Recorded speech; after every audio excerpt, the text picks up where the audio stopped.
بسم اللہ الرحمن الرحیم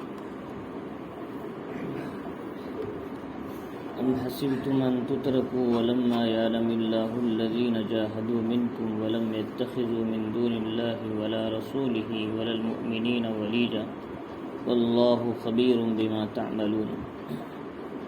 شروع کرتا ہوں اللہ کے نام سے جو بڑا مہربان نہایت رحم والا ہے۔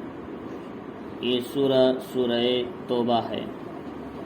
اس سورہ کا نام اللہ نے توبہ اس لیے رکھا، اس میں غزوہ تبوک میں 3 صحابہ کسی وجہ سے شریک نہیں ہو سکے، جیسے کعب ابن مالک، حضرت مرارہ ابن ربیع، ہلال ابن امیہ، بڑے معمر صحابہ تھے، بڑے تھے، تو ان صحابہ کی شرکت نہیں ہو سکی، اس کی کوئی بھی وجہ ہو، تو انہوں نے صحیح بات حضور صلی اللہ علیہ وسلم کے سامنے بتا دیا کہ ہماری سستی نے ہم کو روک دیا، ہم نہیں آ سکے، آج کل ہوتے ہوتے وقت آ گیا اور ہم غزوے سے حضور صلی اللہ علیہ وسلم واپس بھی آ گئے، لیکن غزوے میں شریک نہیں ہو سکے۔ لیکن جو انہوں نے حق بات، سچی بات بتانے کی وجہ سے اللہ نے 40 دن کے بعد ان کی توبہ قرآن میں نازل فرمائی۔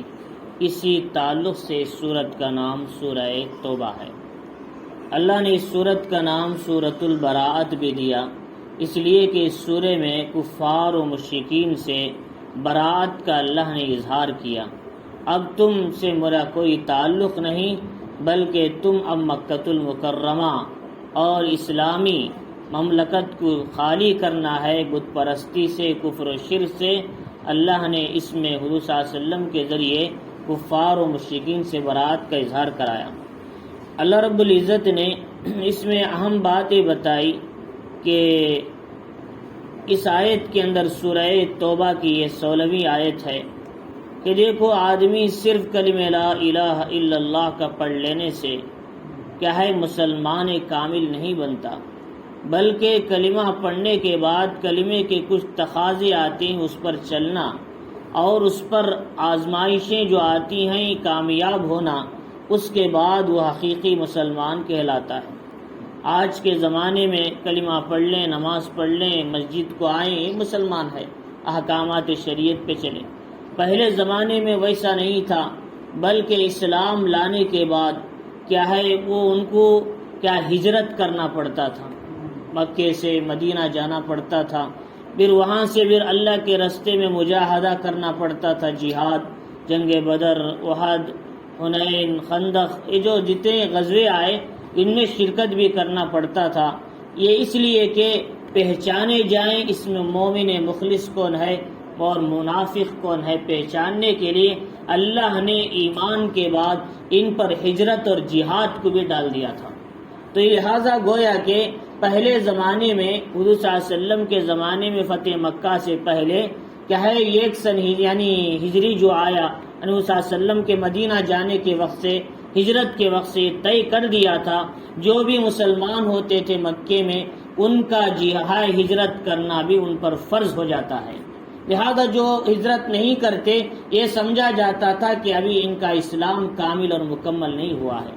مطلب یہ ہے کہ ہجرت بھی ضروری تھی، جہاد بھی ضروری تھا۔ اللہ رب العزت نے یہاں اس کا ذکر ہجرت کے بجائے جہاد کا لفظ لایا۔ کیوں؟ اس لیے کہ جب تم سے ہجرت ہی نہیں ہو سکتی تو جہاد اس سے بھی بڑا عمل ہے، وہ کہاں ہوگا؟ پہلے اس کے لیے ہجرت کی ضرورت ہے، اس کے بعد جہاد جیسے عمل میں شریک ہونا تمہارے لیے آسان ہوگا۔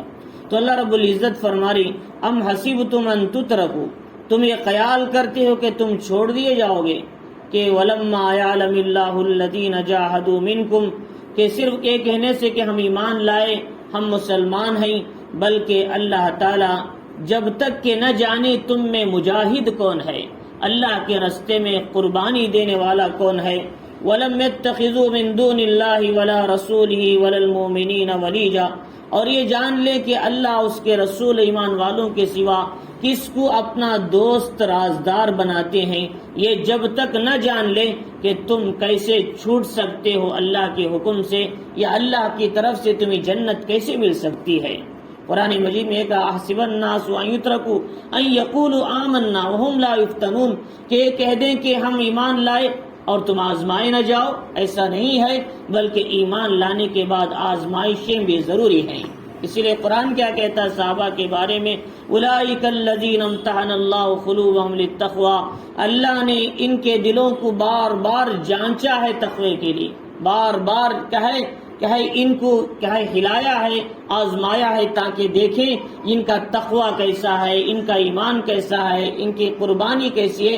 اللہ دیکھ کر ان کو رضی اللہ عنہم کا یہ خوشخبری اللہ نے ان کو سنائی۔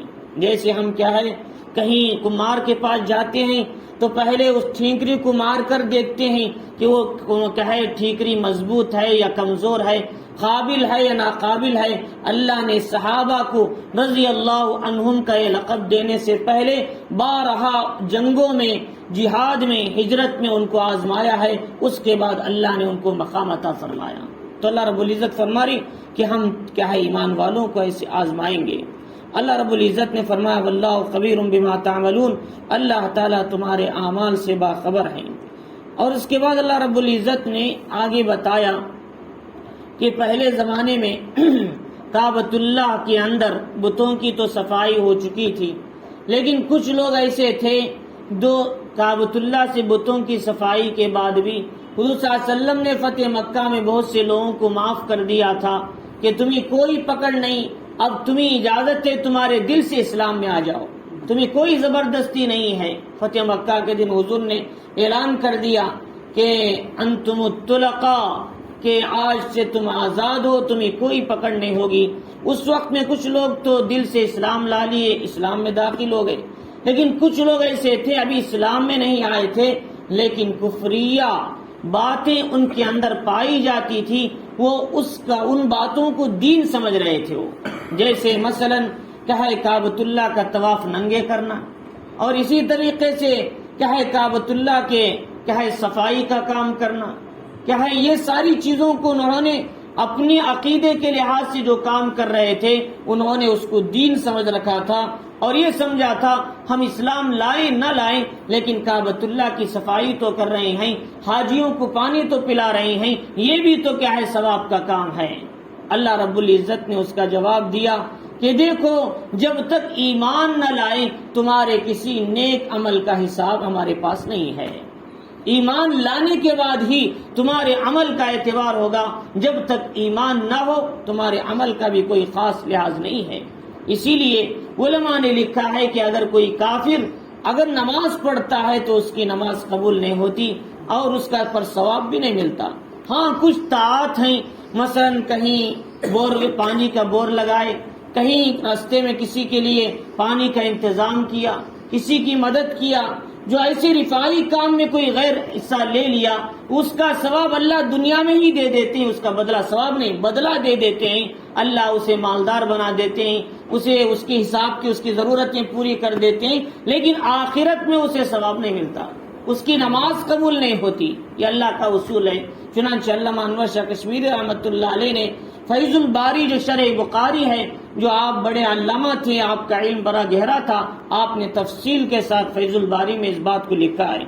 تو اللہ رب العزت نے بتایا کہ ما کان للمشرکین ان یعمروا مساجد اللہ، دیکھو کعبۃ اللہ کو تعمیر کرنا، اس کی حفاظت کرنا اور اس کی صفائی کا کام کرنا یا اس کو آباد کرنا، یہ مشرکوں کے لائق نہیں ہے، یہ مسلمانوں کے لائق کام ہے، کیونکہ تم نے ایمان ہی قبول نہیں کیا تو پھر تمہارے عمل کا کیا اعتبار۔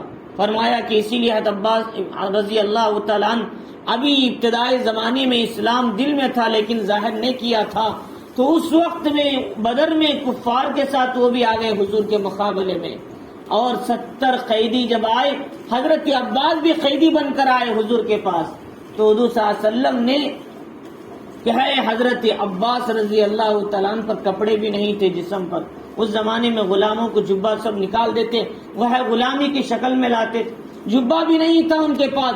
عبداللہ ابن ابی ابن سلول جو تھا منافق، اس نے اپنا جبہ نکال کے دیا کیونکہ ان کا جبہ اس کے ناپ کا تھا، تو چنانچہ اس نے کہا یہ نبی کے چچا ہیں، ان کو جبہ نہیں پہنایا، لہذا میں اپنا جبہ دیتا ہوں، اس نے ان کے جبہ پہنائے۔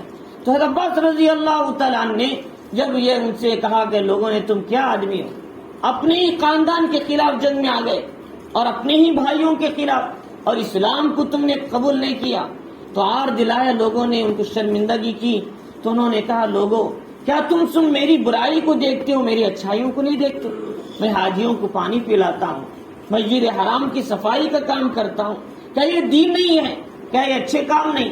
اللہ نے کہا کہ اے عباس، یہ دین کا کام جب ہوگا کہ جب کہ تم اسلام قبول کر لو، جب تم مومن بن جاؤ تو اس کے بعد تمہارے عمل کا بھی اعتبار کیا جائے گا۔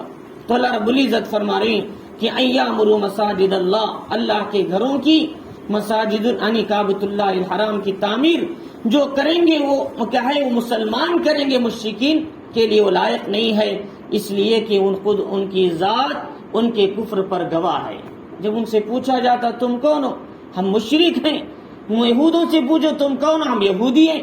نصارہ سے پوچھو تم کون ہو؟ تو نصارہ ہیں۔ تو ہر آدمی سے پوچھو کہ تم کون ہو تو خود اپنی ذات پر گواہی دے گا، فلاں ہیں ہم، فلاں ہیں ہم، فلاں ہیں۔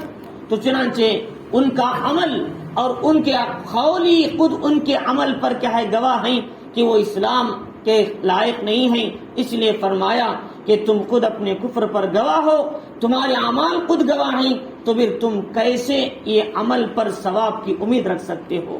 اللہ رب العزت نے بتایا یہاں مساجد اللہ کا مطلب مسجد الحرام ہے۔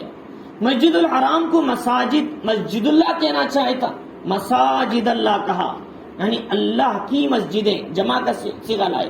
کیوں؟ اس لیے کہ تمام مساجد کعبۃ اللہ کی طرف ہی قبلہ ہوتا ہے۔ دنیا میں جتنے مساجد ہیں ان سب کا قبلہ کعبۃ اللہ کی طرف ہے، لہذا اللہ نے ان سب کو ان کی طرف منسوب کر کے یہ کہا مساجد اللہ، اللہ کی مسجدیں ہیں۔ اللہ رب العزت نے آگے بتایا کہ دیکھو تعمیر مسجد میں 3 باتیں آتی، تعمیر مسجد کے اندر 3 باتیں ہیں۔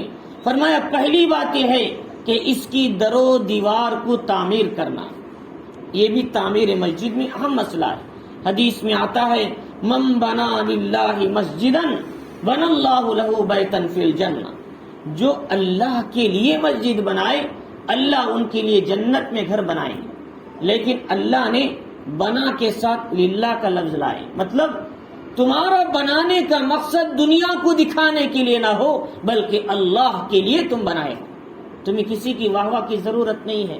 اگر تم کسی کی واہ واہ کے لیے بناؤ گے ان ثواب قیامت کے دن ان سے لینا پڑے گا، بلکہ تم بناؤ مسجد اللہ کے لیے، اللہ سے ہی ثواب لیں گے، اس کا کسی اور سے لینے کی ضرورت نہیں، اس لیے کہ لوگ دیں گے تو ثواب 2 لفظ بول دیں گے ہاں میں، لیکن اللہ کے یہاں ثواب کٹ جائے گا۔ لیکن اللہ کے پاس جو ثواب ملے گا دنیا ما فیہا سے بھی زیادہ ملے گا، اللہ تعالیٰ فرما رہے۔ تو چنانچہ تو اللہ فرماتے ہیں کہ جو کوئی نبی پاک علیہ السلام پر مسجد بنائے اللہ کے لیے، فرمایا کہ اللہ جنت میں ان کے لیے گھر بنائے۔ ایک حدیث میں آتا ہے کمفحص قطات، جیسے ایک پرندہ اپنا گھونسلہ بناتا ہے آدھے قدم کا، اتنی مقدار میں بھی کوئی مسجد کے در و دیوار میں حصہ لیتے ہیں اللہ ان کو بھی جنت دینے کا فیصلہ فرماتے ہیں، ایسے آدمی کو بھی جنت میں گھر دینے کا فیصلہ فرماتے ہیں۔ کتنی چھوٹا سا پرندہ اپنا گھونسلہ بناتا ہے چھوٹی سی جگہ، اتنی مقدار دے دے مسجد کے لیے اخلاص کے ساتھ۔ ایک آدمی 1,00,000 روپے دیتے ہیں، فرمایا اخلاص نہیں، بیکار۔ ایک آدمی 100 روپے دے رہے ہیں، اخلاص ہے، 1,00,000 روپے سے بڑا ہوا اس کی قیمت اللہ کے ہیں۔ تو لہذا اس لیے فرمایا کہ اخلاص کی بہت قدر ہے۔ چنانچہ اللہ رب العزت فرمانی ایک تو تعمیر مسجد، ایک گھر در و دیوار کی تعمیر، دوسری تعمیر ہے اس کی صفائی کا خیال رکھنا، اس کو پاک و صاف رکھنا، اس میں گندگی نہیں ہونا، اور تیسرا کام ہے اس کو مقتدیوں سے مصلیوں سے آباد رکھنا، یہ سب سے زیادہ اہم تعمیر ہے۔ فرمایا کہ مسجد تو بنا دی، شب بھر میں ایمان کی حرارت والوں نے من اپنا پرانا پاپی ہے برسوں میں نمازی بن نہ سکا، وہ کیفیت نہ ہو، بلکہ نماز مسجد بننے کے بعد مسجد کو مصلیوں سے لوگوں کو دعوت دے کر مسجد میں آنے کی، زیادہ سے زیادہ مجمع نماز پڑھنے کی، اور مساجد کو ذکر اللہ کے لیے، تلاوت قرآن کے لیے اور دین کے کاموں کے لیے ہمیشہ آباد رکھنا، یہ سب سے پہلی اہم تعمیری کام ہے۔ فرمایا اسی لیے قرآن مجید میں ان تینوں باتوں کو تعمیر کہا ہے۔ حضرت مولانا مفتی شفیع صاحب رحمۃ اللہ علیہ نے اپنی کتاب معرف القرآن کے اندر ان تینوں معنوں کو ذکر فرمایا ہے. تو اللہ رب العزت فرما رہے کہ دیکھو تعمیر مسجد 3 کام ہے. ان تینوں کو بھی کفار مکہ کعبۃ اللہ کی تعمیر کو یہ تینوں معنی لیتے تھے. اللہ نے فرمایا ان تینوں میں سے کوئی تعمیر تم سے نہیں ہو سکتی، نہ در و دیوار کی تعمیر، نہ اس کی صفائی سے تمہیں کوئی فائدہ ملے گا، بلکہ اس کی آبادی تم سے تو ہو نہیں سکتی. لہذا تعمیر مسجد مسلمان کا کام ہے. وہ اس کو تعمیر بھی کریں گے، وہ اس کی صفائی کا بھی خیال رکھیں گے، وہ اس مسجد کو نماز سے، اعمال سے، قرآن سے، تلاوت سے، ذکر سے، مذاکروں سے ہمیشہ آباد رکھیں گے. یہ مسلمان کے لائق ہے، اللہ رب العزت نے فرمایا. تو چنانچہ اس میں بتایا کہ اللہ تعالیٰ نے اولئک حبطت اعمالہم، انہوں نے جو کچھ کیا ان کے اعمال بیکار ہیں. کون؟ کافر مشرک. وفی النار ہم خالدون، اور یہ تو جہنم میں ہمیشہ ہمیشہ رہیں گے. اللہ رب العزت نے اس کے بعد نگیٹو انداز میں سمجھا. اس سے پہلے یعنی پہلو تھا نگیٹو پہلو کے ساتھ، بھائی کافر مشرک مسجد کی تعمیر نہیں کر سکتے. اب سوال یہ پیدا ہوتا ہے کہ کوئی کافر ثواب کے لیے مسجد کو پیسہ دے تو لینا جائز ہے یا نہیں ہے؟ حکم یہ ہے اگر کوئی کافر کسی مسجد کو ثواب کی نیت سے، اخلاص کے ساتھ، وہ دل سے چاہتے ہوئے بھی، یہ بھی اللہ کے دین کا کام ہے، میں اپنے دل سے دے رہا ہوں مسلمانوں کی محبت میں، اللہ کی محبت میں، فرمایا اس کا پیسہ لینا درست ہے جبکہ خطرہ نہ ہو آئندہ وہ احسان جتائے اس مسجد پر، آئندہ وہ احسان جتائے. کوئی حملہ کرے، کوئی اپنی حکومتی مسائل گھسائے اس میں، اس کا خطرہ نہ ہو تو اس کا پیسہ لینا جائز ہے. لیکن اس کا پیسہ لے کر کیا کرنا ہے؟ فرمایا کہ اس کے پیسے کو ایسی جگہ لگاؤ جہاں پر سجدہ نہیں کیا جاتا. فرمایا کہ جیسے در و دیوار سائڈ میں یا کمپاؤنڈ وال ہے یا کوئی ایسی جگہ، اس لیے کہ سجدہ کرنے کی جگہ ہم اپنے پیسے نہ لگائے تو غیر کے پیسے لگانا شرم کی بات ہوگی. فرمایا یہ جگہ ہم اپنے سجدے کریں گے غیر کے پیسے میں، یا مناسب نہیں ایک مسلمان کے لیے. فرمایا ہاں اگر وہ دیتا ہے تو لے لیں، ایسے دوسری چیزوں میں لگائیں، لیکن ہمارا جو مصلی ہے، ہمارے جو زمینی حصہ ہے جہاں ہم نماز پڑھتے ہیں، وہ خالص مسلمان کا ہی پیسہ لگنا چاہیے. فرمایا کہ اللہ رب العزت فرما رہی کہ تعمیر مسجد میں کوئی کافر پیسے دے تو یہ مسئلے کو سمجھ کر آگے بڑھ سکتے ہیں، لیکن یہ پہلے حال تھا، لیکن اب لینا بالکل نامناسب ہے. اب حالات پہلے جیسے نہیں ہیں. اور اس کے بعد یہ بتایا اللہ رب العزت نے پازیٹیو انداز میں، دیکھو مسجد تو کافر مشرک نہیں کر سکتے تعمیر، تو اب کون کر سکتے ہیں؟ فرمایا ایمان والے اس کی تعمیر کریں گے. انما یعمر مساجد اللہ، فرمایا اللہ کے گھروں کی تعمیر مسلمان ہی کریں گے، وہ لوگ جو اللہ پر، آخرت کے دن پر ایمان رکھتے ہیں. 5 صفات ان کے بتائے، اللہ کے گھروں کو تعمیر کرنے والوں کی 5 صفات بتائے. پہلی صفت یہ ہے کہ وہ مومن ہوں گے، پکے سچے مومن ہوں گے. اور دوسری صفت یہ ہے وہ آخرت پر یقین رکھیں گے. اللہ تعالیٰ آخرت کا لفظ لا کر یہ سمجھانا چاہ رہی ایک مومن کے لیے امپارٹنٹ مسئلہ یہ ہے وہ آخرت کا یقین ضرور رکھے. خبر کا یقین، حشر کا یقین، جنت کا یقین، جہنم کا یقین، فرشتوں کا یقین، حساب کتاب کا یقین، پلسرات کا یقین، کیا ہے یہ سارے یقین کو کمپلسری داخل کرنا اپنے عقیدے میں، اس کے بغیر کامل مومن نہیں بن سکتا. اللہ سمجھانا چاہ رہے. تو اللہ رب العزت نے پھر فرمایا جب ایمان اور یقین بن گیا تو اب ان کی جو ذمہ داری ہے نماز قائم کرنا، اللہ سے تعلق کے لیے، بندوں کے ساتھ بھی تعلق کے لیے اللہ سے. فرمایا کہ زکوٰۃ نکالنا اپنے مالوں کی. فرمایا کہ اپنے دنیاوی معاملات میں دین کے کسی کام کو کرتے ہوئے دنیا والوں سے نہ ڈرنا بلکہ اللہ ہی سے ڈرنا ہے. فرمایا ایسے لوگ مسجد کی تعمیر کریں گے. فرمایا پہلی چیز مومن ہونا، دوسری چیز آخرت پر یقین رکھنا، تیسری چیز نماز قائم کرنا. اللہ کیا فرما رہی؟ نماز قائم کرنا بول رہے، نماز پڑھنا نہیں بول رہے. وَأَقَامَ الصَّلَاةَ، نماز قائم کرنا. نماز پڑھنے کا مطلب وقت ہو جانے کے بعد آ کر پڑھ لینا، قضا کر دینا، یہ نماز پڑھ لینا ہے. اللہ کبھی بھی پورے قرآن میں، پورا قرآن اٹھا کر دیکھ لو، اللہ نے کبھی وَقْرَأُوا الصَّلَاةَ نہیں کہا، وَأَقَامَ الصَّلَاةَ کہا. کیوں؟ اس لیے کہ نماز کو وقت پر پڑھو. نماز کو قضا مت کرو. ایک نماز کو اگر قضا کر دیا چھوڑ دیا 2,80,00,000 پر 8,00,000 برس جہنم میں جلنا پڑے گا. فرمایا نماز کو چھوڑنا نہیں، نماز کو وقت پر پڑھنا، نماز کو پابندی سے پڑھنا. فرمایا یہاں واقام الصلاۃ کا لفظ آتا ہے. اور تیسری صفت بتائی زکوٰۃ دینا اپنے مالوں کی. پانچویں صفت یہ ہے اللہ کے سوا کسی سے نہ ڈرنا. اللہ کے مسئلے میں، اللہ کے معاملے میں کسی سے نہیں ڈرنا، صرف اللہ سے ڈرنا ہے. ایک طرف دنیا والے کہیں، ایک طرف اللہ کا مسئلہ ہو، تو دنیا والوں کی باتوں کو چھوڑ کر اللہ سے ڈر کر اس حکم کو پورا کرنا، یہ اللہ سے ڈرنا ہے. اب بعض لوگ سوال کرتے ہیں، ایک آدمی چور سے ڈرتا ہے، ایک آدمی زہریلے جانوروں سے ڈرتا ہے، ایک آدمی دنیا کی بعض چیزوں سے ڈرتا ہے کہ خطرات سے. فرمایا کہ یہ ڈرنا اس کے مخالف نہیں ہے. حضرت موسیٰ علیہ السلام جب ان کے سامنے وہ جادوگروں نے اپنی جادوگری کے رسیاں ڈالی، سام بن کر چلنے لگے، حضرت موسیٰ کے دل میں بھی ڈر ہونے لگا. فَأَوْجَسَ فِي نَفْسِهِ خِيفَةً موسیٰ. کیا موسیٰ علیہ السلام کا یقین اللہ پر نہیں تھا؟ مطلب یہ ہے یہ ڈرنا نہیں ہے.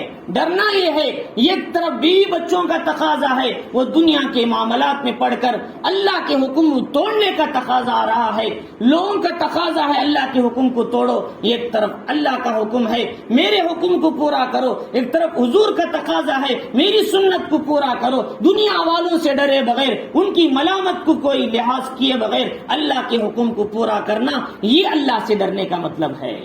فرمایا یہ ہے وَلَمْ يَخْشَ إِلَّا اللَّهُ. اور اس کے بعد یہ بتایا فَعَسَىٰ أُولَٰئِكَ أَن يَكُونُوا مِنَ الْمُهْتَدِينَ. اللہ فرماتی ہیں کہ امید ہے کہ ایسے لوگ ہدایت یافتہ ہوں گے. یہ 5 صفات والے ہدایت یافتہ لوگ کہلائیں گے.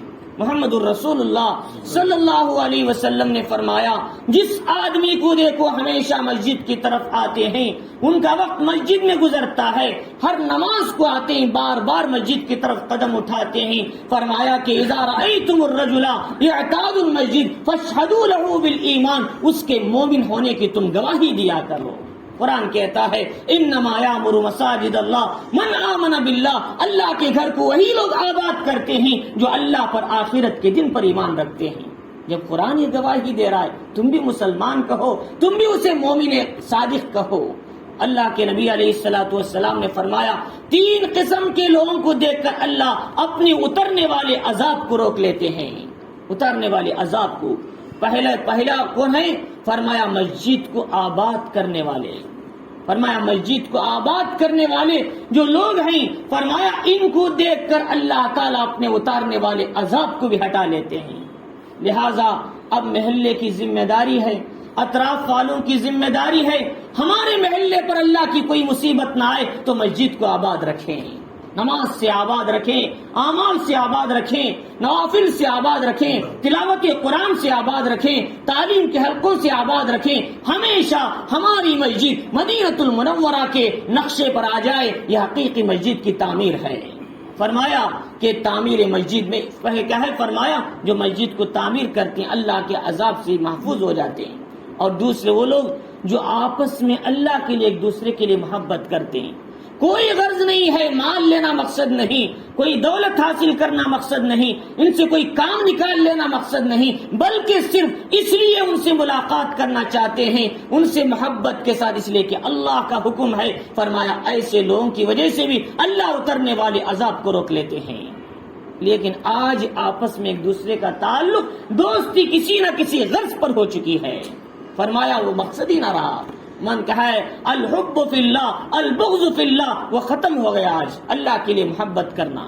اور فرمایا کہ تیسری چیز فرمایا جو راتوں میں اٹھ کر اللہ کے سامنے استغفار کرتے ہیں، روتے ہیں اور امت کے لیے اپنے گناہوں پر آنسو بہاتے ہیں. فرمایا ان لوگوں کو دیکھ کر اللہ تعالیٰ اپنے اتارنے والے عذاب کو روک لیتے ہیں. فرمایا یہ 3 قسم کے لوگ بڑے عظیم لوگ ہیں، اللہ کی پکڑ سے حفاظت کا ذریعہ. اللہ 3 لوگوں کو دیکھ کر مسکراتے ہیں. فرمایا ایک رات میں تہجد میں کھڑنے والوں کو دیکھ کر، دوسرے وہ لوگ جو مسجد میں صف بنا کر نماز کے لیے کھڑنے والے، تیسرے وہ لوگ میدان جنگ میں دین کی بلندی کے لیے اللہ کے راستے میں قربانی دینے والے صف بنا کر کھڑے ہیں. ان کو دیکھ کر اللہ مسکراتے ہیں. فرمایا ان 3 حضرات کو دیکھ کر اللہ خوش ہوتے ہیں. ان میں مسجد میں صف بنا کر نماز کے لیے کھڑنے والے، فرمایا کہ اللہ کے نبی علیہ الصلوۃ والسلام نے ایک جگہ بتایا کہ نماز کیا ہے، اللہ تعالیٰ قرآن پڑھنے والوں کو دیکھ کر اپنے اتارنے والے عذاب کو روک لیتے ہیں، اور فرمایا کہ وہ لوگ جو آپس میں دین کا مذاکرہ کرتے ہیں مسجد میں، ان کو دیکھ کر بھی اللہ اپنے عذاب کو روک لیتے ہیں۔ وہ فرزندان اسلام جو علم دین سیکھنے کے لیے مسجد کی طرف آتے ہیں بچے، فرمایا ان کو دیکھ کر بھی اپنے عذاب کو روک لیتے ہیں۔ فرمایا کہ اس حدیث کو در منصور میں علامہ سیوطی رحمۃ اللہ علیہ نے لکھا ہے۔ تو فرمایا کہ اللہ رب العزت نے کہ تعمیر مسجد کے اندر پہلی بات اس مسجد کو آباد کرنا، مسجد کی صفائی کا خیال رکھنا، فرمایا مسجد کے ساتھ کیا ہے اس کی در و دیوار کی تعمیر کی کام میں بھی لگنا۔ یہ تینوں چیزیں تعمیر مسجد میں داخل۔ سب سے اہم مسئلہ مسجد کو آباد رکھنا عبادت سے، اعمال سے۔ تو لہٰذا اب کون آباد رکھیں گے؟ مومنوں کا کام ہے، مومن اس کو آباد رکھیں گے۔ لہذا اس لیے مسجد کی آبادی کا پورا خیال رکھنا اب ہماری ذمہ داری ہے۔ ہم نماز کو ہے مسجد کو آباد رکھیں، اور مسجد میں آنے کی آداب کا پورا لحاظ رکھا جائے۔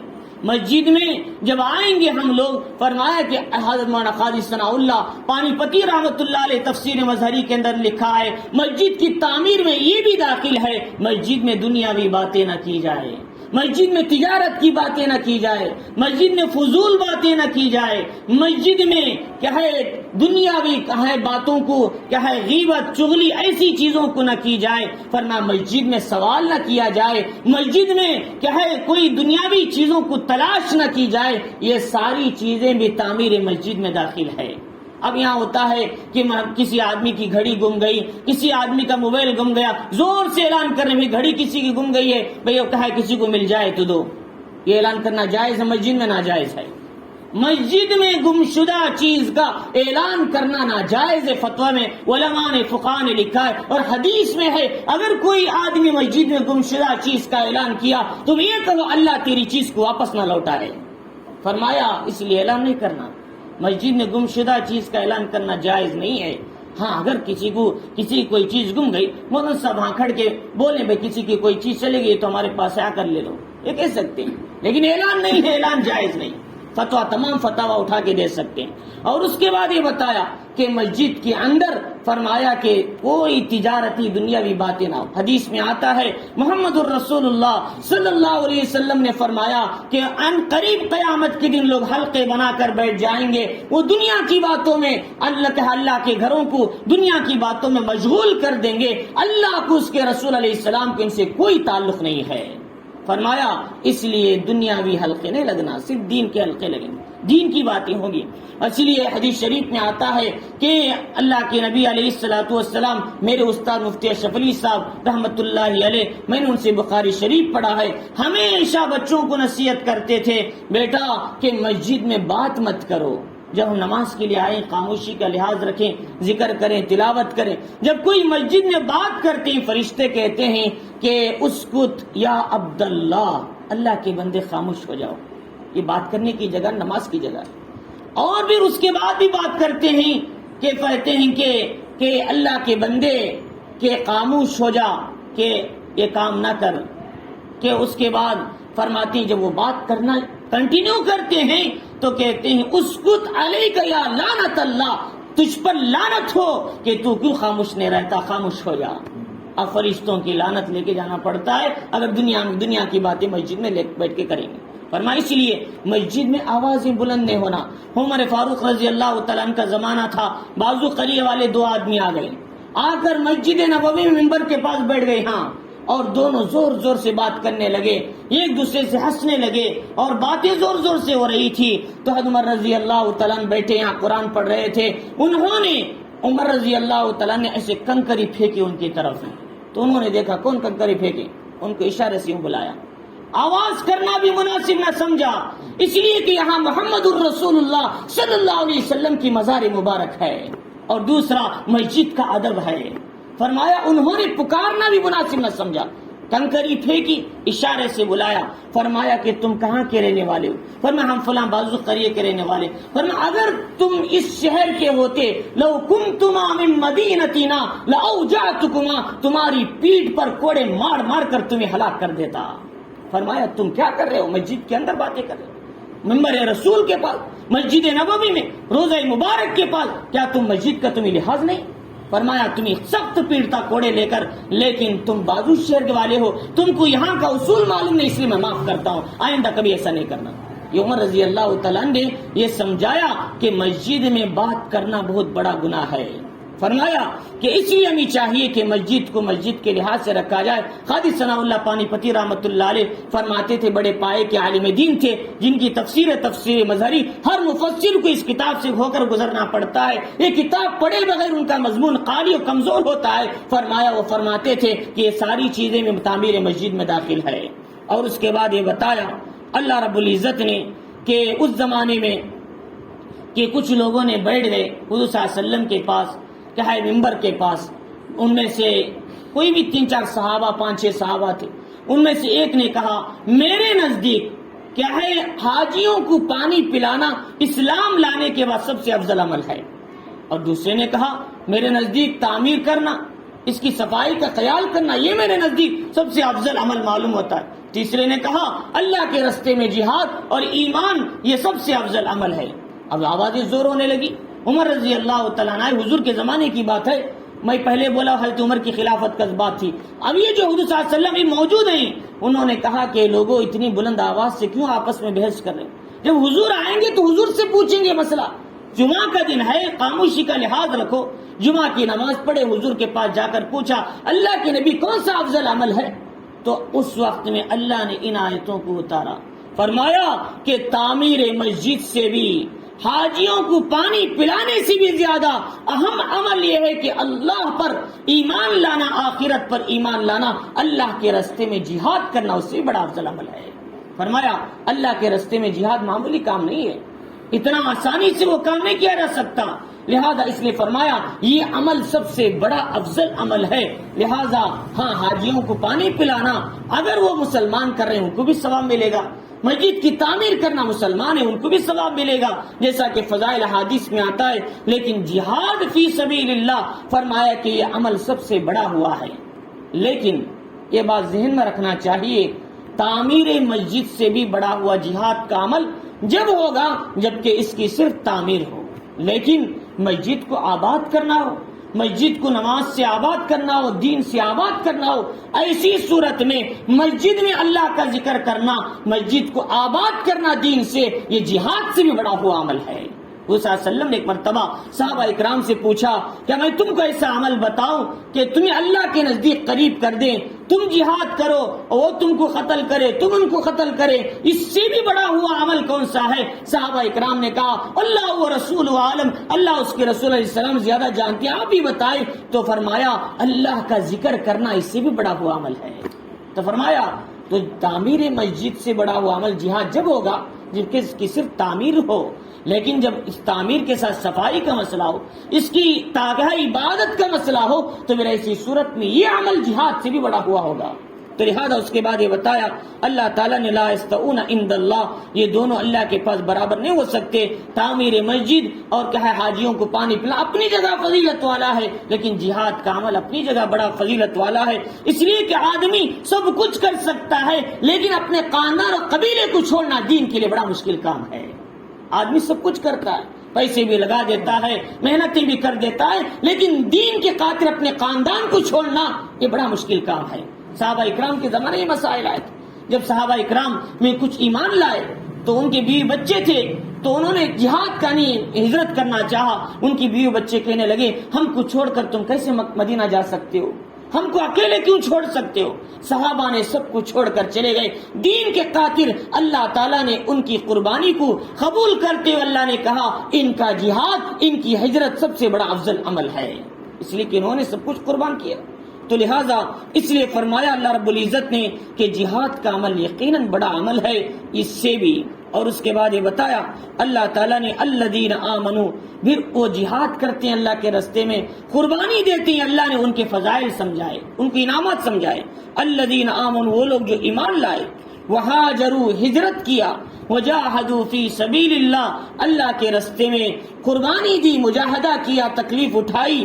فرمایا بِأَمْوَالِهِمْ وَأَنفُسِهِمْ، اپنے مالوں سے بھی قربانی دی، اپنی جانوں سے بھی قربانی دی. فرمایا یہ وہ لوگ ہیں اعظم درجۃ عند اللہ، ان کا درجہ اللہ کے نزدیک ان سب اعمال سے بھی بڑا ہوا ہے. تو لہذا فرمایا کہ اپنی جان کی قربانی بھی دی، اپنے مال کی بھی قربانی دی. اپنی جان کی قربانی کیسے دی؟ فرمایا اپنی گردنوں کو خدا کے راستے میں کٹا دیا، اپنی گردنیں لگا دی، اپنے جسم کے 11 ٹکڑے کر دیے اللہ کے راستے میں. امیر حمزہ رضی اللہ تعالیٰ ان کے جسم کے 11 ٹکڑے کیے گئے اللہ کے راستے میں. ناک کاٹی گئی، کان کاٹا گیا، دل چیرا گیا، ان کے جسم کے تمام اعضاء کو نکال لیا گیا اس دین کے قاتل. فرمایا انہوں نے جان کی حقیقی قربانی دی. لیکن ہم جو قربانی دیتے ہیں، فرمایا کہ ہم انگلی کٹا کے شہیدوں میں شریک ہونا چاہتے ہیں. فرمایا ہم نے ویسی قربانی نہیں دی. ویسی قربانی اگر اعلان ہو تو بھی کوئی تیار نہیں ہو سکے گا. اسی لیے فرمایا کہ صحابہ اکرام کے یہ پیر کے دھول کے برابر بھی اس وقت کا کوئی بڑا ولی نہیں ہو سکتا، ان کا مقام ہی اتنا اونچا ہے. اسی لیے حضرت حسن بصری رحمۃ اللہ علیہ، عمر ابن عبدالعزیز رحمۃ اللہ علیہ سے آ کر ایک آدمی نے پوچھا حضرت حسن بصری کا مقام زیادہ ہے فرمایا یا حضرت معاویہ کا مقام زیادہ ہے؟ تو حسن بصری رحمۃ اللہ علیہ عمر ابن عبدالعزیز رحمۃ اللہ علیہ نے کہا دیکھو کہ حضرت امیر معاویہ رضی اللہ تعالیٰ خدا کے راستے میں جا کر ان کے جو گھوڑے کو غبار لگی، جو دھول لگی، اس کے برابر بھی حضرت حسن بصری کا مقام نہیں ہو سکتا. فرمایا حضرت حسن بصری کیسے بڑے اللہ کے ولی تھے، حضرت ام سلمہ کے گود میں پلنے والے اور ازواج مطہرات کے ہاں پلنے والے، ان کا مقام بھی حضرت امیر معاویہ کے گھوڑے کے دھول کے برابر نہیں ہے. اب بتاؤ ہم میں سے کس کا مقام صحابہ کے برابر ہو سکتا ہے؟ لہذا اس لیے ان کا مقام ہمارے سے ویسا ہے جیسا کہ وہ پہاڑ ہیں، ہم زمین کے ریت ہیں، ان کے مقابل کوئی نہیں ہو سکتی. ان کا ایمان بھی گہرا تھا، ان کا علم بھی گہرا تھا، لہذا ان کے علم کے مقابل بھی نہیں ہو سکتے، ان کے ایمان کے مقابل بھی نہیں ہو سکتے. تو چنانچہ اس لیے فرمایا اللہ تعالیٰ نے انہوں نے حقیقی جانوں کی قربانی دی، حقیقی مال کی قربانی دے دیا، سب کچھ دے دیا، گھر میں کچھ نہیں تھا، اللہ اس کے رسول کو گھر میں چھوڑ کر آئے اور جو کچھ تھا مال سب اللہ اس کے رسول علیہ السلام کے لیے دے دیا. ابو بکر صدیق رضی اللہ تعالیٰ سے کہا کہ اللہ کے نبی علیہ السلام مال لے کر آؤ اللہ کے راستے میں. تمام صحابہ لے کر آئے، ابو بکر صدیق رضی اللہ تعالیٰ بھی جو کچھ تھا سب لے کر آ گئے، کچھ بھی نہیں چھوڑا، سارا کچرا مار دیا گھر کا. تو اللہ کے نبی علیہ السلام نے حضرت ابو بکر صدیق رضی اللہ تعالیٰ سے بہت محبت سے پیش آتے تھے. فرمایا کہ اے ابو بکر تم نے اپنے گھر والوں کے لیے کیا چھوڑ کر آئے؟ حضور کے بولنے کا انداز ہی بدل گیا. حضور نے پوچھ سکتے کیا لے کر آئے بھائی، یہ نہیں بولے تم نے اپنے گھر والوں کے لیے کیا چھوڑ کر آئے؟ ما خلفت لأہلک، اپنے گھر والوں کے لیے کیا چھوڑ کر آئے؟ تو وہ بھی عاشق رسول تھے، انہوں نے کہا کہ ترکت اللہ ورسولہ، میں نے گھر والوں کے لیے اللہ اس کے رسول کو چھوڑ کر آیا اور گھر میں کچھ نہیں، سب کچھ آپ کے لیے سامنے لا کے ڈال دیا. عمر رضی اللہ تعالیٰ نے سوچا آج میں ابو بکر کے آگے گزر جاؤں گا، اس لیے میرے پاس مال زیادہ ہے اور میں آدھا مال لے کر آ گیا ہوں اور میرے مال کے مقابل ان کا مال نہیں ہو سکتا. حضرت عمر سے پوچھا اے عمر تم کیا لے کر آئے؟ دیکھو سوال بدل گیا، تم کیا لے کر آئے؟ فرمایا کہ ماں جیتا، کہ یا عمر تم کیا لے کر آئے؟ فرمایا کہ اللہ کے رسول علیہ السلام کہ جیتو نصف مال، کہ من مالی، میرے مال میں آدھا مال لے کر آیا. فرمایا کہ اللہ کے نبی علیہ السلام نے کہ لیکن ابو بکر رضی اللہ تعالیٰ نے اللہ اس کے رسول کو چھوڑ کر آئے، سب لے کر آ گئے. حضرت ابو بکر صدیق رضی اللہ تعالیٰ عمر رضی اللہ تعالیٰ نے کہا اے ابو بکر میں اپنی زندگی میں کبھی تمہارے آگے نہیں جا سکتا. فرمایا ان کا مقام ہی اونچا تھا. تو صحابہ اکرام نے سارا مال لا کے اللہ کے راستے میں دے دیا، سب کچھ لگا دیا. فرمایا اللہ تعالیٰ فرماری ان کا مقام اللہ کے نزدیک بڑا ہوا ہے اور یہ لوگ کامیاب لوگ ہیں. اور 3 چیزیں انہوں نے قربانی دی، جان کی، مال کی، ایمان لائے، ہجرت کیا، جہاد کیا. اللہ فرماری ہماری طرف سے ان کو خوشخبری یہ ہے، ہماری طرف سے ان کو مہربانی دی جائے گی. 3 خوشخبریاں، ہماری طرف سے مہربانی، رحم، کرم اور عفو، عافیت کا ان کے ساتھ معاملہ ہوگا. دوسرا ہم اپنی رضامندی ان کو دے دیں گے، تیسرا فرمایا کہ ہم ہمیشہ کی جنت ان کو عطا کریں گے، دنیا میں رحمت، مہربانی اور کرم، رحم ہمارا ہمیشہ ان کے ساتھ رہے گا، اور دوسرا فرمایا ہماری رضا بھی ان کے ساتھ رہے گی، اور تیسری جب یہ دنیا سے جائیں گے جنت کی عظیم نعمتیں ان کو ہمیشہ کی دی جائیں گی۔ یہ تین خوشخبریاں ہم ان کے جہاد، ان کے ایمان، ان کے ہجرت، ان کے جانوں و مالوں سے قربانی، اس کے نتیجے میں ہم تین تحفے ان کو عطا کرتے ہیں۔ اب ظاہر بات ہے کہ اللہ کی رحمت کا ہمیشہ ہونا یہ ہر کسی کی بات نہیں ہے۔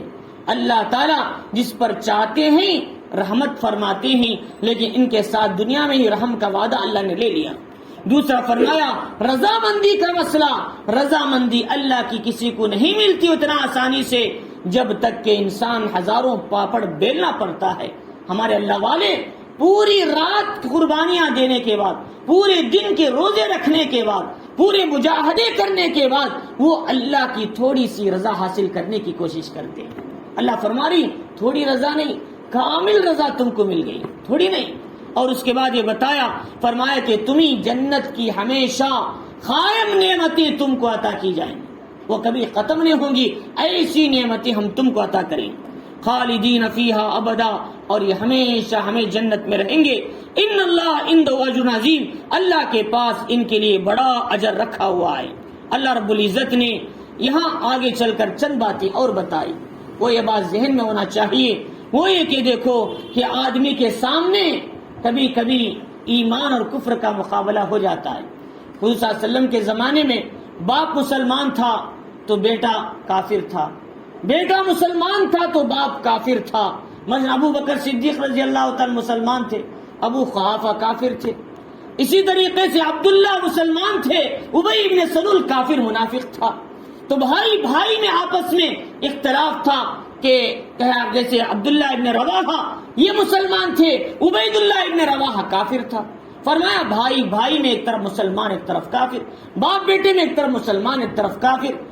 فرمایا کہ یہ ماحول میں اللہ تعالیٰ نے ان پر یہ حکم دیا، دیکھو کہیں تم ان بھائی اور کہیں باپ ان لوگوں کی محبت میں کہیں تم اللہ کے حکم میں کمزور نہ پڑ جانا۔ اللہ تعالیٰ نے یہ بتایا یا ایھا الذین آمنوا، ایمان والو، لا تتخذوا آباءکم و اخوانکم اولیاء، تم اپنے ابا کو اپنے بھائیوں کو دوست نہ بناؤ، ان استحبوا الکفر علی الایمان، اگر وہ ایمان کے مقابلے میں کفر کو پسند کرتے ہیں، ایسے معاملے میں تم کو ان کا لحاظ کیے بغیر اللہ اس کے رسول کی محبت کو غالب رکھ کے تم اللہ اس کے رسول کے حکم کو ماننا ہے، ان کی محبت میں نہیں پھر جانا۔ اللہ رب العزت نے بتایا، چنانچہ کہ ایک صحابی فرماتے ہیں بار بار میرے سامنے میرے والد آتے تھے، میں تلوار اٹھاتا تھا لیکن وہ بچ جاتے تھے۔ اللہ کے نبی علیہ الصلوۃ والسلام سے کہا اللہ کے نبی آج میرے باپ کا ہمیشہ سامنا ہوا، میں نے چاہ اس کی گردن اڑا دوں، لیکن کہے بعد میں کہے دوسرے لوگ آ گئے، میں نے ان کو چھوڑ دیا۔ کہ اللہ کے نبی علیہ الصلوۃ والسلام نے فرمایا یقیناً تم نے اپنے ایمان کا حق ادا کر دیا، اس لیے کہ تمہارے دل میں تمہارے کافر باپ سے بھی زیادہ، تمہارے کافر بھائی سے بھی زیادہ اللہ اس کے رسول کی محبت بسی ہوئی تھی۔ لیکن اس کا یہ مطلب نہیں کہ جو تمہارے جو رشتہ دار ہیں، کوئی آدمی بیٹا مسلمان ہے باپ کافر تھے تو ان کے ساتھ ایسا سلوک کرو کہ ان کو تکلیف پہنچاؤ، پریشان کرو، ایسا نہیں ہے، بلکہ تمہارے کافر رشتہ دار اگر اسلام کے خلاف آئیں تو تم ان کا لحاظ کیے بغیر ان کو بھی تم پچھاڑ سکتے ہو، لیکن اگر وہ تمہارے خلاف اسلام کے خلاف نہیں آ رہی، اب تمہاری ذمہ داری ہے تم ان کا لحاظ کیا کرو، ان کے ساتھ ظلم کرنا جائز نہیں ہے۔ ایسا کہتے ان میں سے حضرت حضور صلی اللہ علیہ وسلم کے زمانے میں حضرت سمیہ جو حضرت عائشہ رضی اللہ تعالیٰ کی بہن اسما تھی، ان کی ماں کافرہ تھی، حضور صلی اللہ علیہ وسلم نے ان کے ساتھ بھی اچھا سلوک کرنے کا حکم دیا۔ لیکن یہ مسئلہ کب ہے؟ جنگ کے میدان میں یا حضور اللہ اس کے رسول کے خلاف اگر وہ لوگ آ گئے تو اب ان کا لحاظ کیے بغیر اسلام کی عزت کے لیے ان کو بھی پچھاڑ دیا جائے گا۔ اللہ رب العزت نے بتایا وَمَن يَتَوَلَّهُ مِنكُمْ، لیکن باوجود اس کے اللہ اس کے رسول کی محبت کو بالائے طاق رکھ کر ان سے محبت کرے گا یا ان کا لحاظ کرے گا تو ایسی بات میں وہ ایسا شخص ظالم کہلائے گا، اس نے دین و اسلام کو چھوڑ دیا۔ قل ان کان، اللہ تعالیٰ فرماری ان حالات میں تم کو چاہیے کہ تمہارے مال سے بھی، تمہارے جان سے بھی، تمہارے گھروں سے بھی، تمہارے ساری چیزوں سے بھی اللہ اس کے رسول تمہارے نزدیک محبوب ہونا چاہیے۔ قل ان کان آباؤکم، کہ کہہ دو کہ تمہارے باپ، تمہارے بیٹے، تمہارے بھائی، وازواجکم، تمہاری بیویاں، وعشیرتکم، تمہارے خاندان، واموال اقترفتموها، تمہارا وہ مال جسے تم نے کمایا، وتجارت تخشون کسادہا، تمہاری وہ تجارتیں جس کے گھاٹے سے تم ڈرتے ہو، وہ تمہارے گھر جو پسندیدہ جس کے اندر تم رہنا پسند کرتے ہو۔ لیکن یہ ساری چیزیں اپنی جگہ ہیں تو کوئی مسئلہ نہیں، لیکن ان کی محبت تمہارے نزدیک اللہ اس کے رسول کے اوپر غالب آ جائے، اللہ کے رستے میں جہاد کے اوپر غالب آ جائیں، تو ایسی صورت میں اللہ کی پکڑ کا تم انتظار کر لو۔ فرمایا جب اللہ کی پکڑ آ جائے گی، لہٰذا اس لیے صحابہ اکرام سے کہا تم اسلام لاتے ہجرت کرو فوراً، تمہارے بیوی بچے، تمہارے خاندان، تمہاری تجارتیں، تمہارے کاشتکاریاں، تمہارے باغات، کہیں تم کو اللہ اس کے رسول کی محبت میں ہجرت کرنے سے پیچھے نہ رکھ دے۔ اللہ تعالیٰ نے یہ بتایا، اللہ رب العزت نے بتایا واللہ لا یہدی القوم الفاسقین، اللہ تعالیٰ فاسق قوم کو ہدایت نہیں دیتا۔ تو اللہ رب العزت نے ان آیتوں کے اندر چند باتیں بتائی، ان میں سے پہلی بات یہ ہے کہ ہم کو چاہیے کہ اللہ تعالیٰ کہ یہ چاہتے ہیں کہ صرف کلمہ پڑھ لینے سے آدمی یہ سمجھے کہ مجھے جنت اتنی آسانی سے مل جائے گی، نہیں، بلکہ جنت ملنے کے لیے قربانیاں دینا پڑتا ہے، تھوڑی سی محنت بھی کرنا پڑتا ہے۔ قربانی کا مطلب وہ نہیں کہ جا کے گردن کٹاؤ اللہ کے رستے میں، بلکہ یہ کہ اللہ کے دین کے قاتل اپنے نفسوں پر اپنا قدم رکھ کے اللہ کے حکموں کو پورا کرنا ہے، یہ اصل قربانی ہے۔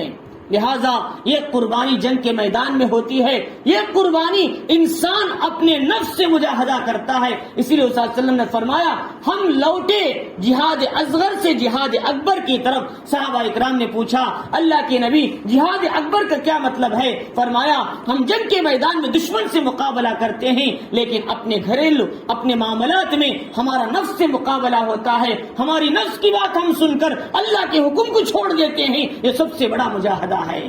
فرمایا نفس کے تقاضوں کو پیچھے ڈالو، اللہ کے حکموں کو پورا کرو، یہ اصل قربانی، اصل مجاہدہ ہے۔ لہذا اس لیے بھی چاہیے کہ صبح کی نماز کے لیے اٹھنا ٹھنڈ کے زمانے میں بڑا مشکل ہے، وضو کرنا ذرا مشکل ہے، روزے رکھنا دھوپ کے مشکل ہے، راتوں میں نماز کو آنا اندھیروں میں چل کر ذرا مشکل ہے، اللہ کے رستے میں نکلنا ذرا مشکل ہے، لیکن تھوڑی سی قربانی دیں گے اللہ فرمائے اس کے بدلے میں ہم تمہیں جنت عطا کریں گے۔ ان اللہ اشترى من المؤمنین انفسهم واموالهم بان لهم الجنہ، اللہ تعالیٰ نے ایمان والوں سے ان کے جانوں اور مالوں کے بدلے میں کیا ہے، ان کو ان کے جانوں کو مالوں کو جنت کے بدلے میں خرید لیا ہے۔ اللہ تعالیٰ نے یہ نہیں کہا جنت کے بدلے میں میں نے بیچ دیا، تمہارے جان مال کو لے کر میں نے جنت تمہیں بیچ دیا، نہیں کہا، میں نے کہ خرید لیا ہے، اس لیے کہ بیچنا اسے ضرورت پڑتی ہے جسے ضرورت ہے۔ بیچنا دو وجہ سے ہوتا ہے، یا تو آدمی مجبور ہو کر بیچتا ہے، نفع کے لیے بیچتا ہے، زمین اس لیے بیچتے ہیں بھائی نفع مل جائے اس لیے بیچتے ہیں، یا تو کیا ہے یہ اس زمین کے ذریعے سے مجھے نفع مل جائے، یا ایک کیا ہے اس زمین کے مجبوری ہے، مجھے قرض ہے اس لیے میں بیچ کر قرض ادا کر لوں۔ اللہ تعالیٰ کو یہ دونوں چیزوں کی ضرورت نہیں، اللہ کا کسی پر قرض نہیں اور اللہ پر کسی کا قرض نہیں ہے، چنانچہ اللہ کو اس کی ضرورت نہیں۔ اور دوسرا یہ کہ اللہ تعالیٰ کو نامی نفع حاصل کرنے کی ضرورت ہے، ساری زمین ساری دنیا اللہ کی ہے۔ اللہ فرماری مجھے بیچنے کی ضرورت نہیں، میں تمہارے جانوں اور مالوں کے خرید لیتا ہوں جنت کے بدلے میں، اللہ تعالیٰ فرماری۔ تو چنانچہ اس لیے فرمایا کہ یہ ساری چیزیں ہمیں جنت کے بدلے میں اللہ نے خرید لیا، ہم یہاں قربانی دیں گے، اللہ تعالیٰ اس کے بدلے میں جنت ہمیں عطا کریں گے۔ اور دوسری بات یہ بتائی کہ دیکھو کافر و مشرک یہ تعمیر مسجد کے لائق نہیں ہے، لہذا علماء نے لکھا ہے کسی کافر و مشرک کو مسجد کے اوقاف میں سے کسی وقف کے لیے متولی بنانا بھی جائز نہیں ہے۔ فرمایا مسجد کا متولی، مسجد کے ذمہ دار مسلمان ہی ہو سکتا ہے، کوئی کافر نہیں بن سکتا کبھی بھی، کیونکہ اس کے لائق ہی نہیں۔ اور اس کے بعد یہ بتایا کہ اللہ رب العزت نے مسجد کی تعمیر میں یہ کہ در و دیوار کی بھی تعمیر کرو، اس کی صفائی کا بھی خیال کرو، سب سے بڑی تعمیر یہ ہے اس مسجد کو کیا ہے اعمال کے ذریعے سے مسجد کو آباد رکھو، یہ سب سے بڑی تعمیر ہے۔ اور اس کے بعد یہ بتایا کہ چاہیے کہ اللہ کے راستے میں جہاد، ہجرت اور ایمان باللہ اور اللہ پر آخرت پر ایمان رکھنا، یہ جہاد تعمیر مسجد کیا ہے، سقایت ہاتھ سے بھی زیادہ بڑا ہوا عمل ہے، اس لیے کہ اس میں اپنی جان و مالوں کی قربانی دینی پڑتی ہے، لہذا اس لیے کیا ہے اس کا عمل اس عمل کے مقابلے میں بہت فرق ہے۔ اور اس کے بعد یہ بتا اللہ تعالیٰ نے جو لوگ جہاد کرتے ہیں، قربانی دیتے ہیں، مجاہدہ کرتے ہیں، اللہ ان کو اپنی رحمت کا اور اپنی رضامندی کا اور جنت کے حقیقی نعمتوں کا اللہ ان سے وعدہ کرتے ہیں۔ فرمایا دنیا کی محبتوں میں پڑھ کر، بیوی بچے، تجارت، کاروبار، ان میں پڑھ کر کہیں اللہ کے حکموں کو، اللہ کے تقاضوں کو پیچھے نہ ڈالو، اس لیے کہ ان کی محبت غالب آ جائے گی، اللہ کی محبت نیچے گر جائے گی، اس کا نتیجہ کیا ہوگا کہ تمہاری اللہ کی طرف سے پکڑ آ جائے گی۔ لہذا اس لیے ہم ہمیشہ اللہ کی محبت کو غالب رکھنا ہے، میاں بیوی بچوں کی محبت کو مغلوب رکھنا ہے، ایسے انسان ہی اللہ کے یہاں قیامت کے دن کامیاب ہوں گے۔ اللہ رب العزت ہمیں ان آیتوں کو سمجھنے اور اس کے اندر کے مضامین پر عمل کی ہم سب کو توفیق عطا فرمائے۔